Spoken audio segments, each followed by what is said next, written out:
And I kind of found the club because it felt like all of my roommates were in relationships, and it felt like I lost all of my friends. So I decided to go on the BYU USA website and just look at the clubs that they offered, and I saw the BYU Convert Club was on there, and I was like, how have I never heard of this? Like, that's such a good idea. So I requested to join, and then I got an email from Adam asking if I'd meet up with him, and it was like the first week of the club's existence. So I was offered to be on the core leadership, and now I'm in charge of kind of planning the activities throughout the semester.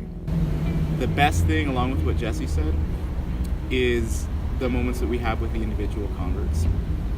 The ones that are struggling. The ones that are trying to find their place and trying to find a friend. The times when we can go out and get pancakes at Denny's, or when somebody's sibling passes away and we're able to go visit them and talk to them and help them out. We definitely see this as a part, I see it as a part of my personal ministry. And I think all of the converts that are in the club have the opportunity to minister to each other and in turn minister to the rest of their social circles.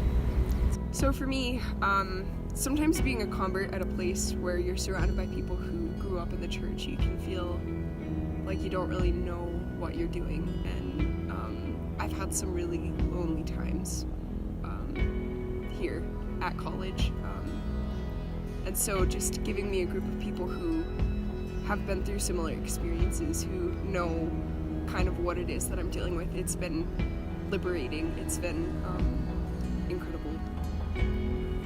I visa waited in Las Vegas for my mission.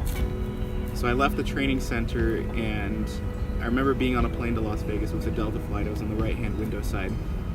And I remember landing in Las Vegas, seeing these houses grow closer and closer, and realize that I was going to be responsible for teaching and ministering to all these people. And I was terrified out of my mind.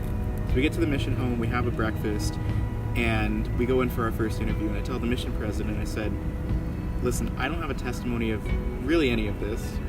I've never read the Book of Mormon all the way through. I'm supposed to go to Mexico after this and speak Spanish. Don't feel great about my Spanish. If you want to turn me around, the airport is close, my bags are packed, and now would be a good time.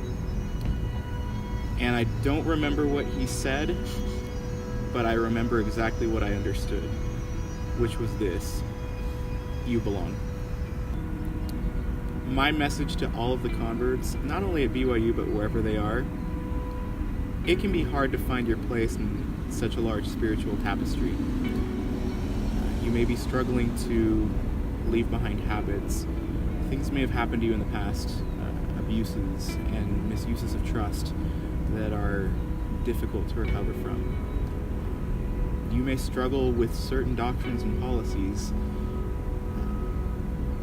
Nevertheless, God is good, and Christ is his Son, and in him we find true joy and happiness. And whatever your doubt, whatever your problem, whatever your struggle, or wherever you're trying to find your place, my words would be that: you belong.